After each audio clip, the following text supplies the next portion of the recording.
We all have a story where our world shrinks to the size of our bedroom floor. Mine began with a packed suitcase that never left the hallway, a trip for two that never happened. The relationship ended quietly, leaving behind a void and a suitcase I couldn't unpack. Every corner of my flat, every song, every street was a reminder of what I'd lost. For weeks I felt adrift, lost in loneliness and what-ifs. The world outside felt too bright, too full of people moving on. One night I wondered, what if I still went? Not on our trip, but on a new one, alone. The idea was terrifying, but staying put was worse. So I opened my laptop and booked a one-way ticket to Bali. I didn't tell many people. It felt too raw. I packed that same suitcase, transforming it from a symbol of heartbreak into a vessel of hope. I was running away, but also running towards something, maybe healing, maybe just a different kind of silence. As the plane took off, I didn't feel cured, but I felt a tiny fragile flicker of possibility. For the first time in a long time, I was moving forward. Sometimes, the bravest thing you can do is simply go. I didn't know what I'd find, but I knew I couldn't stay where I was. The journey had begun, and I was finally in motion. The world was waiting, and so was I. My story was no longer on pause. Bali was a gentle start, a soft place to land. I found a guest house in Ubud, surrounded by impossibly green rice paddies.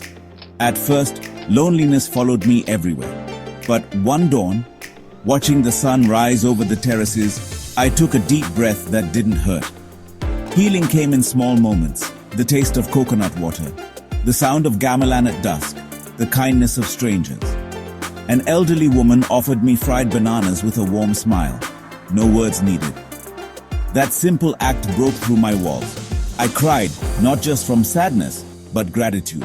I started journaling, focusing on the present, not the past. Slowly, I realized I wasn't completely alone. Bali taught me that healing can begin with the smallest gestures. From Bali's green, I flew into the vibrant chaos of Istanbul. The city's energy was overwhelming, but a shopkeeper's kindness changed everything. Lost near Galata Tower, I was invited in for tea, not to buy, just to connect. We shared stories through gestures and broken English. That moment reminded me, connection finds you in unexpected places. I started seeking out these small connections, learning greetings, sharing meals, floating in a hot air balloon with strangers. In Turkey, I learned that healing isn't always solitary. Sometimes it's found in the warmth of shared humanity. A cup of tea can mend a heart. Next was Georgia. Mountains, cold air, and stark beauty. The solitude was peaceful, not painful. The cold brought clarity. I saw my past relationship with new perspective. I let go of anger and blame, breathing in the mountain air. Then, Vietnam Hanoi's chaos, endless motorbikes, street food, and life everywhere. The city's energy swept me up, forcing me to be present.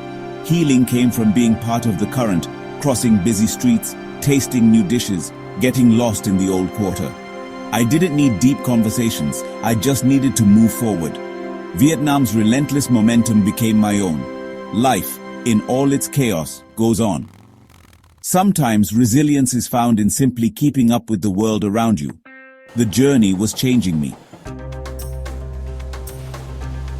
Thailand was my final stop. A quiet beach in Koh Lanta. Life slowed to the rhythm of the tides, swimming, walking, reading, watching sunsets. Here, all the lessons came together. Breath in Bali, connection in Turkey, clarity in Georgia, energy in Vietnam. In Thailand, I found acceptance. The breakup was part of my story, but not the whole book. The scar remained, but it no longer ached. I watched families and couples on the beach and felt only peace. I was content in my own company. I traveled the world to escape being alone, only to discover I could cherish it. Healing isn't a finish line. It's a tide, coming in slowly. My journey taught me the world is big, and so is the heart's capacity to mend. I left seeking escape, but found my way back to myself. I had come home. Looking back, my journey wasn't 5 trips, but one story of healing. Each place gave me a piece of myself back.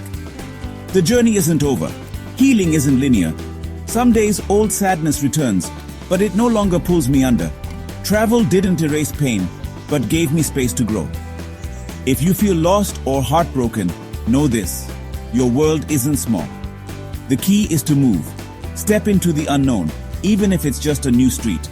You'll find strength, kindness, and beauty in unexpected places. Being alone doesn't mean being lonely. The journey is yours. Keep moving forward.